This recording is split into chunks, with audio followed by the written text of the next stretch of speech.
I actually do this with every guy. I'm like, hey, take out your phone, record me doing it, and then just listen to it in your vehicle when you're driving around and all that. Okay. And this is the way Ronnie Webb does it. So once you go through those videos online, you'll see this is kind of how they do it. Ronnie Webb likes to turn and burn. You guys know what that is, where you door knock and you say, hi, my name is Steve, I'm with Legacy Restoration. We're just following up on that storm from August 23rd in your neighborhood, just doing a courtesy check here. We're gonna do a free, no obligation inspection on your home. It's gonna take me about 15 minutes. Start nodding and start walking away.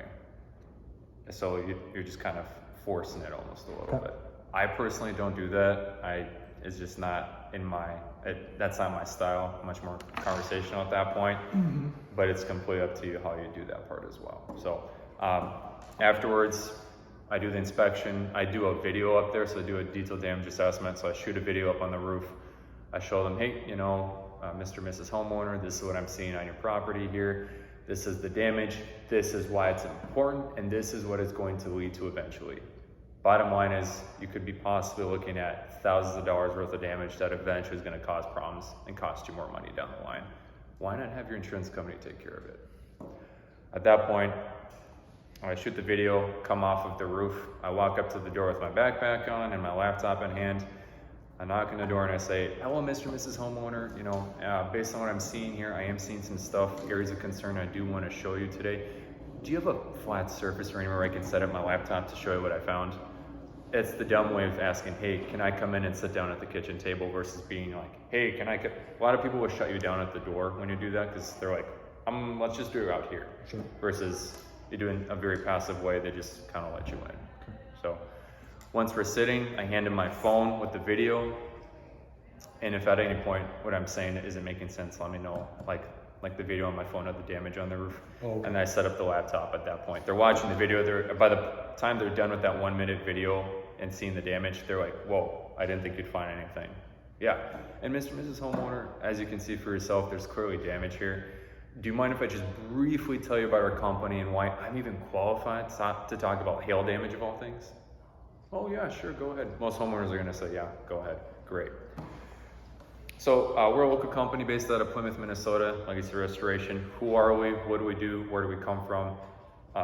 Stepping out for a minute. Stage presence. How you talk about these things is also critical. I know you've experienced this. Like if you're bored and like really quiet about it, homeowners don't get excited about that. Of course, each person is a little bit different, so you'll get a good read on them about that.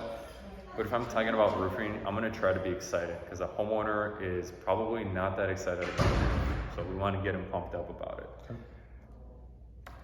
Mr. and Mrs. Homeowner, are you familiar with Owens Corning, the Pink Panther company? Yeah, I see them all the time. Oh, perfect. So as I'm sure you're aware, it's a huge conglomerate company worldwide. They sell a lot of construction materials. We are a platinum preferred contractor for Owens Corning.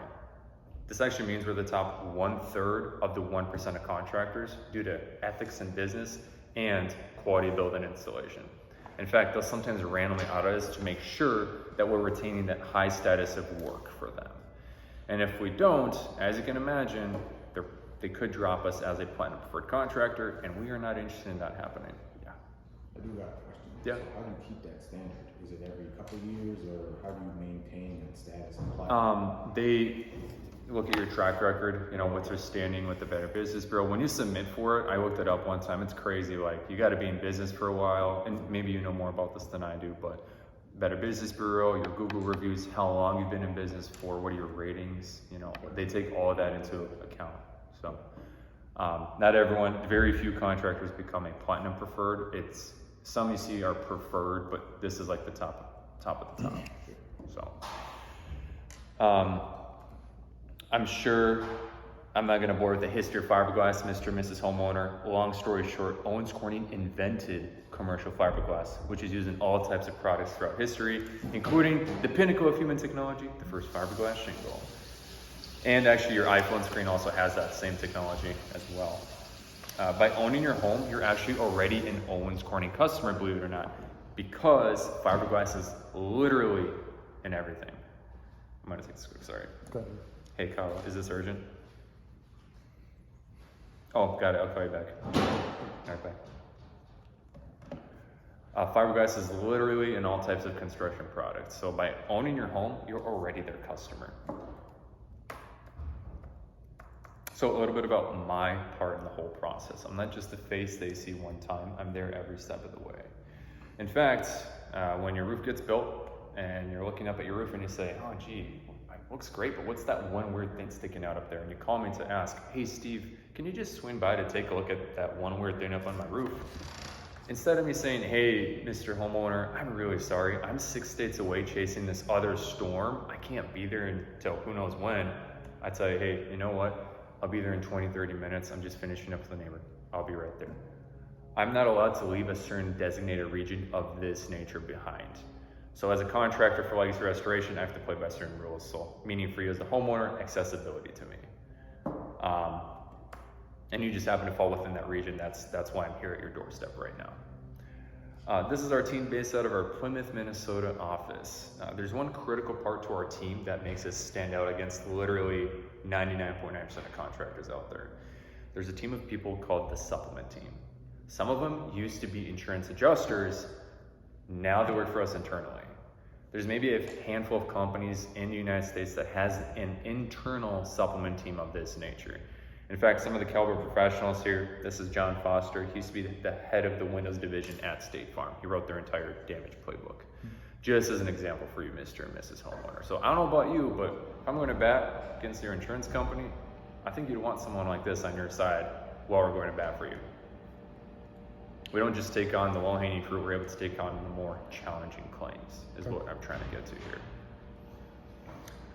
I get a read on the person here at this point as well. If they're a good field, kind of give back person, I definitely hit these slides hard. Hey, we give really a lot back to the community.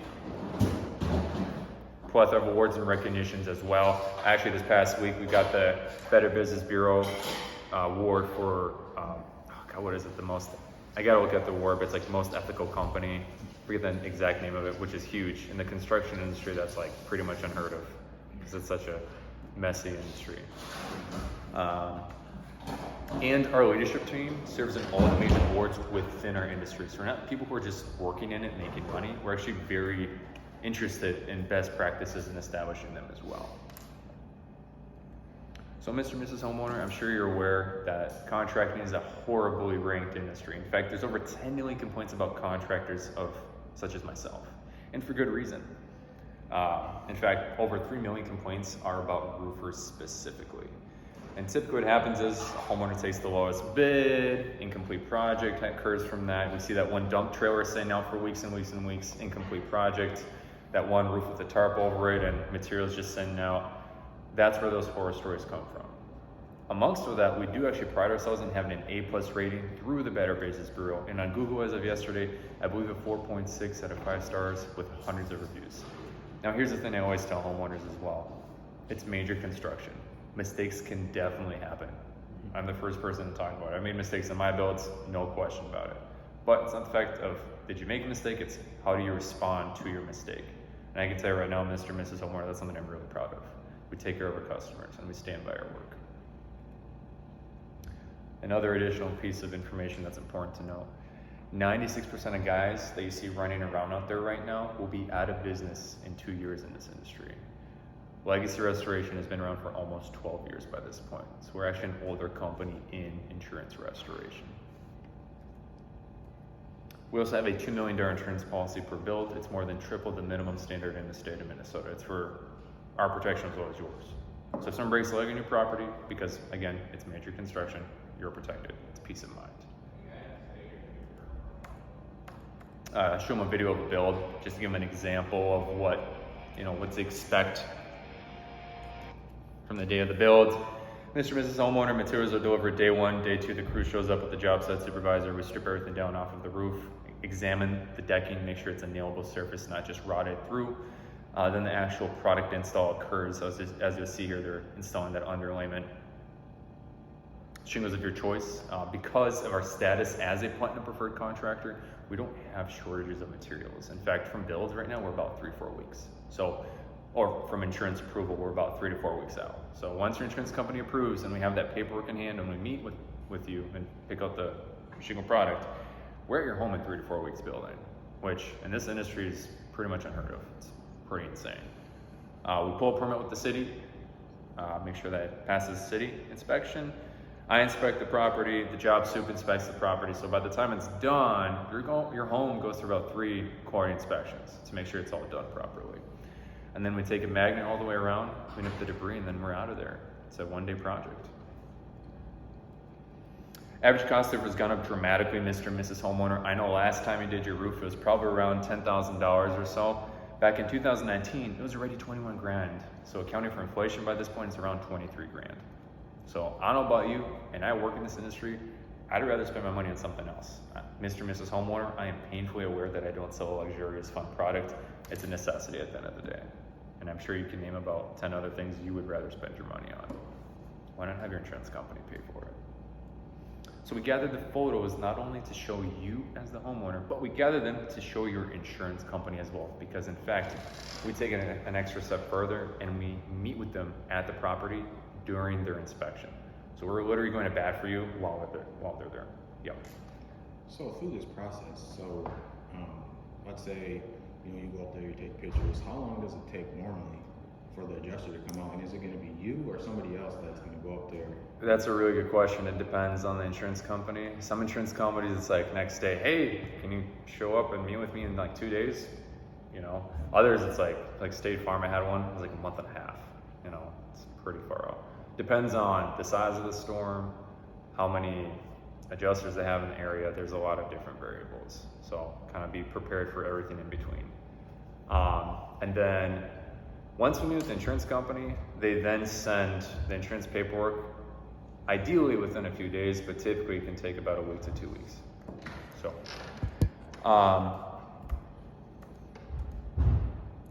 So I talk about bids and estimates right off the bat. A lot of homeowners be like, looking at bid or an estimate, when in reality, bids and estimates do not play a role with insurance work for the homeowner. And I walk through the whole thing. If you're paying for a window out of pocket, 100%, I encourage you to go get 3 bids, pick out the one you want. That's great. When it comes to insurance, it doesn't play a role. Here's why. Insurance company used to give you, again, you got to remember, a lot of homeowners did this last like 20 years ago when they got their last roof. Last time they gave you one big check, the way they used to do it. They don't do that anymore. They split it up into 2 payments. The first payment is given to you to get the job started. They withhold the second amount, waiting for the work to be completed to make sure it gets sent to a certain workmanship and material standard. Once we invoice them, showing them that it was completed to that standard, then they send that second payment to you. If you invoice them a lower amount, all they're going to do is take that second payment and short it, meaning they're going to invoice for less or send you a smaller second amount. So by taking a lower bid or estimate, you're just settling for lower quality service and material. And then I reiterate it again by going through this slide and literally talking through it again, because most homeowners won't understand it the first time. So I say it once, I show them once, because by that point, if the job gets bought by insurance, in the future, this question won't come up. And if it does, I can always refer back to the initial conversation. Right. The last thing you want to deal with is when the job gets bought, then having them say, well, can I get a bid or an estimate now? No, per our conversation, when we initially met, you might recall that that's not really how this works. And I tell them, checking a truck coming in from 3 states over, heard about the storm in your neighborhood, he's here to make some money. He tells you that he can do the job for $7,000 versus $10,000. To you as the homeowner, this sounds like a great cost-saving opportunity, without realizing that all that contractor is going to do is short the insurance company invoice so that that second payment is going to be for far less. And that's how he gained your business, is by telling you you're going to save some money or pocket some money. It's not how it works, because your only out-of-pocket is your deductible. Right-hand side, you have legacy restoration. We build insurance companies to the full extent on that recoverable depreciation or that second payment.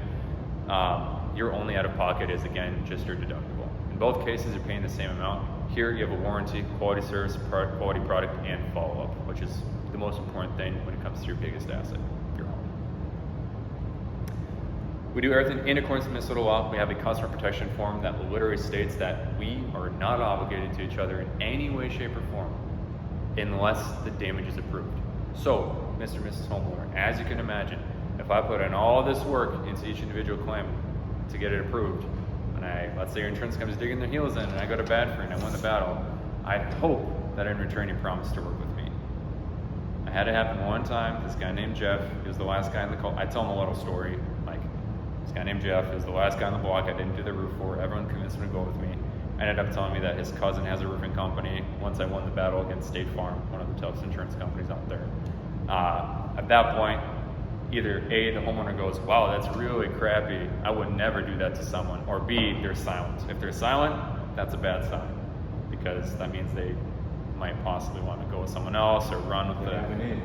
Yep. 99% of the time, the homeowner's going to go, oh wow, I would never do that, it's horrible. Animation of the layers provided with the roof. Warranties. I just tell them, hey, your product comes with a standard 10-year warranty, but because of our status as a platinum preferred contractor, we can offer a ridiculous over-the-top 50-year platinum warranty for an additional cost. The whole point, Mr. and Mrs. Homeowner, of why I walk through this is there's no risk and transparency through the process for you. If I was a homeowner, Mr. and Mrs. Homeowner, at this point, I would ask the following question. Are they going to raise my rates for following this claim? There's no record in the state of Minnesota of an insurance company singling an individual out and raising their particular rates on what's considered an act of God. However, what we sometimes see, and we never know if they're going to do this or not, is they take a general area and they raise everyone's rates to recuperate their losses from that catastrophe zone. Whether or not they filed a claim. In essence, you're paying for your neighbor's roof without even knowing it. Do you have any questions, Mr. and Mrs. Homeowner? No, you went through everything very thoroughly. Great, so for me to work through an insurance company, we just fill out 2 documents. The first one's called the customer protection form that we talked about. And again, I bring it up probably 2 or 3 times before I show it to them. So by the time I get there, they're not like, whoa, what is all this? Oh, okay, great, where do I sign? And the second form is called the disclose and exchange of information. In a nutshell, it's a document that says, this is Steve, talk to him about my claim when he's calling. That way, I send this to them, which allows me to seamlessly communicate with them versus them having to call you every single time I'm talking to them, asking for your permission to have them speak with me. You mind if I share what those look like today? Most of the time they can say, sure. And then you go through it. That's the way I do it. It works for me. Doesn't mean you have to do it this way, but at least start with a foundation and then make it your own. You're unique. You have a very vast background in this, so I don't know if this is your style or not. You know, it's completely up to you. No, I like the video, so I'm sure I would incorporate that. Yeah. So. Yeah, as a new guy starting out in this industry, I'd recommend doing it this way. Ronnie Webb is very known in the insurance restoration industry. He's kind of like the sales guru. There's a reason why some of his reps are the top performers. Yeah, funny you mentioned that, because being a sales